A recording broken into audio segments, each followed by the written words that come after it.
What's up les boys? Une question en fait de Louis-Philippe Lainesse qui me demande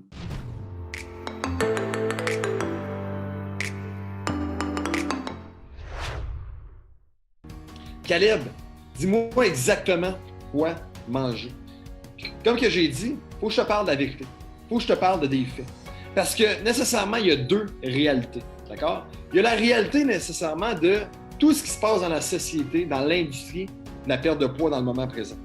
L'industrie de la perte de poids, on va se dire les vraies affaires, qu'est-ce qu'ils veulent? Ils veulent de l'argent.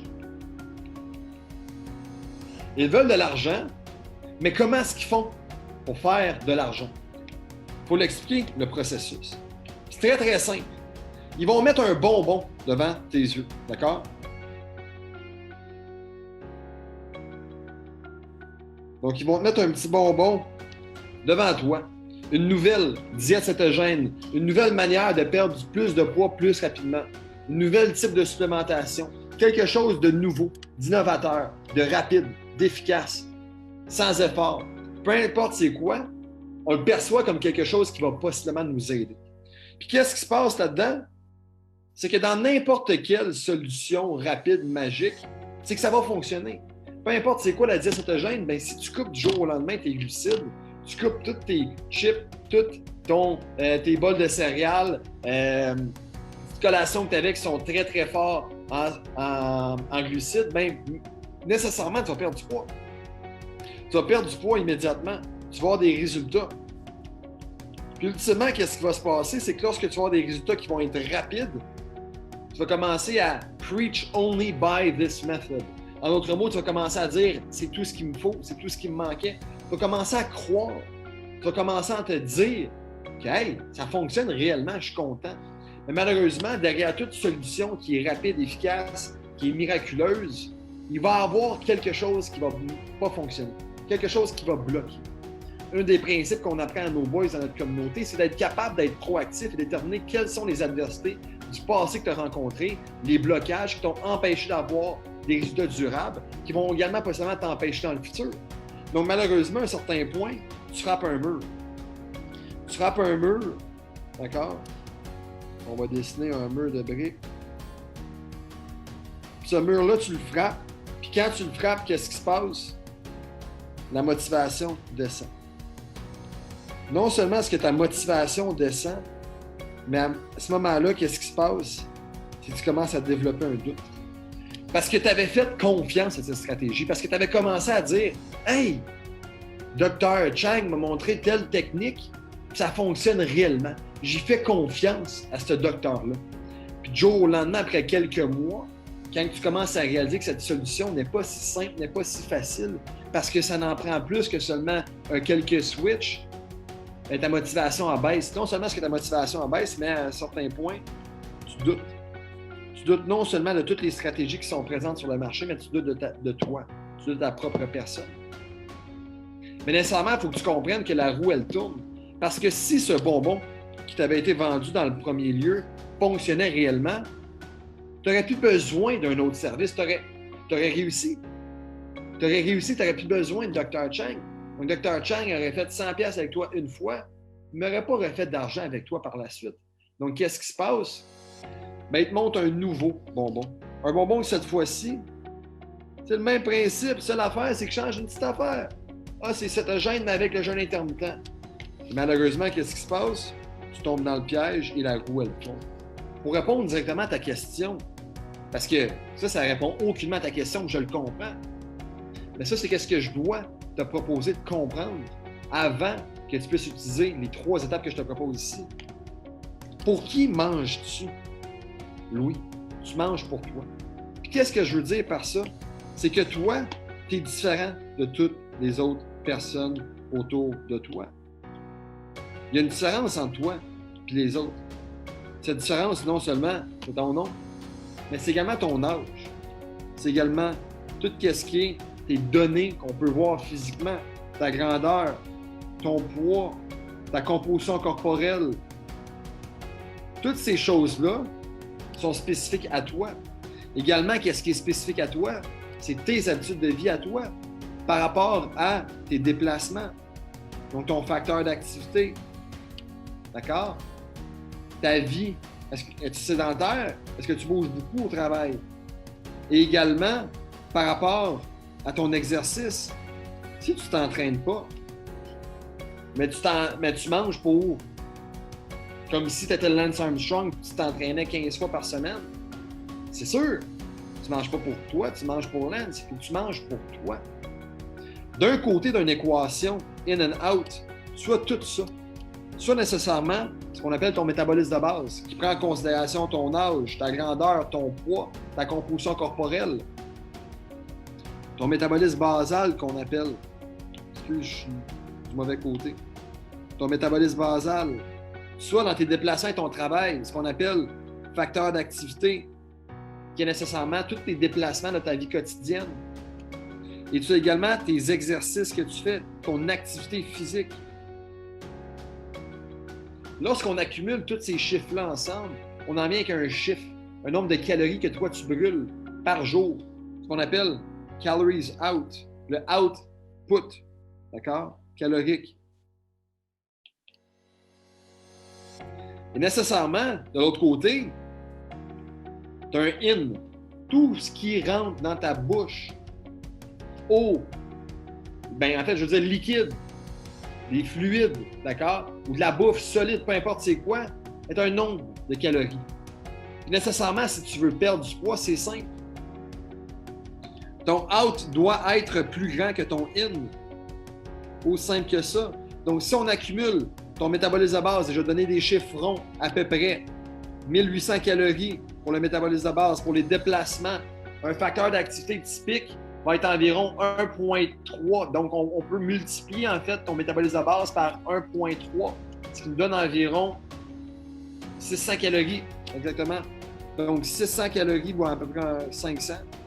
500 calories de déplacement par jour, simplement pour aller à la job, etc.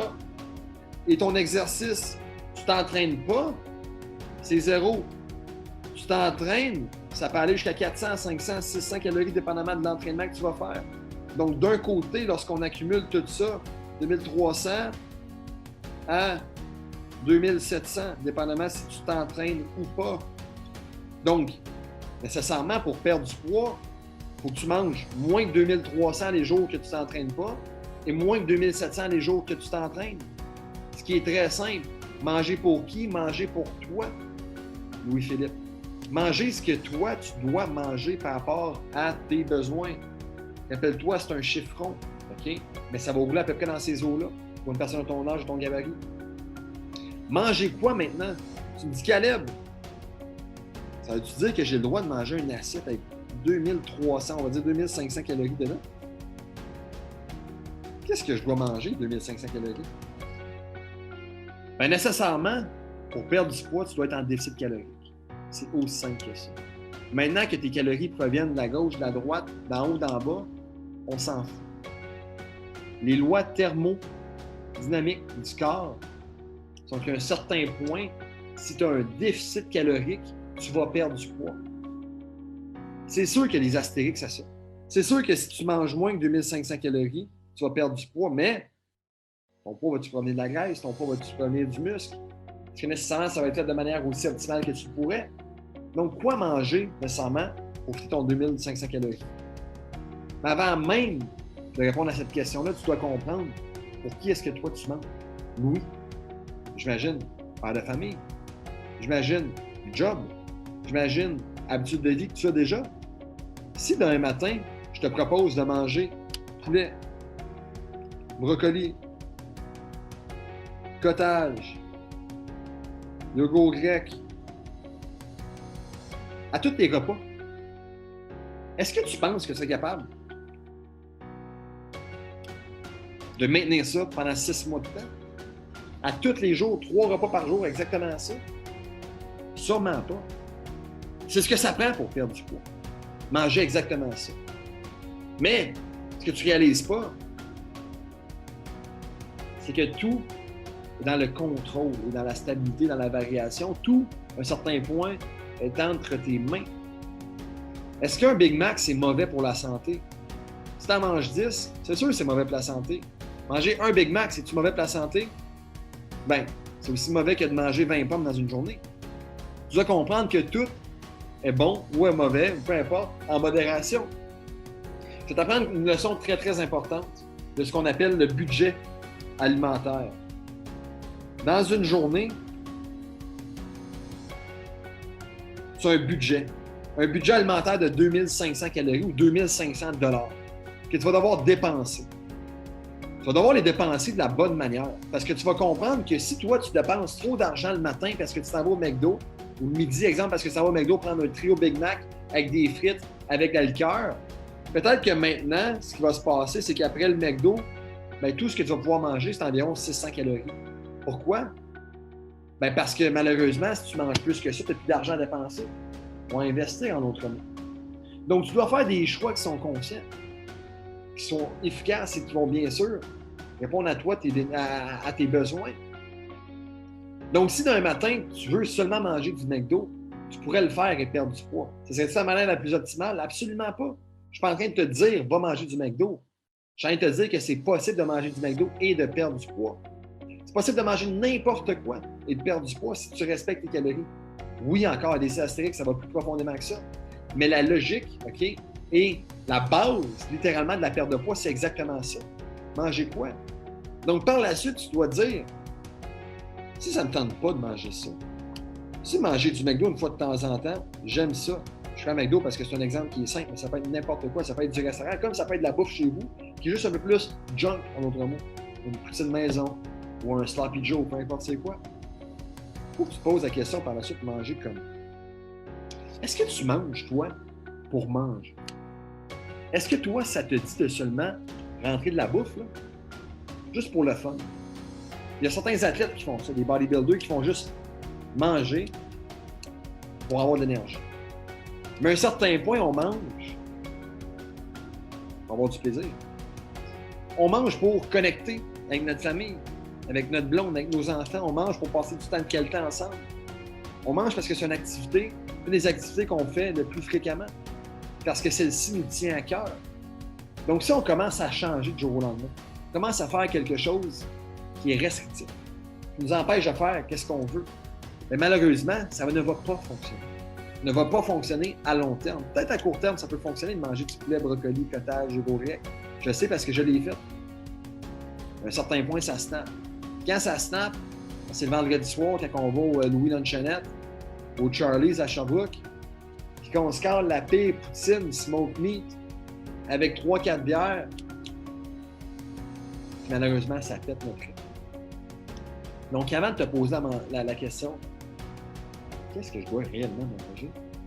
Te poser pourquoi est-ce que je mange? Comment est-ce que je devrais manger? Okay? Manger comment? C'est manger pour toi. Manger pour ce que tu veux réellement. Donc, nécessairement, je t'ai parlé dans le fond du budget alimentaire, puis il va y avoir des leçons qui vont suivre sur comment, bien sûr, le sous-diviser ce budget alimentaire-là en 3 différents types de monnaies. Là. Right? On a des P, on a des L, on a également des G. Tu veux savoir c'est quoi?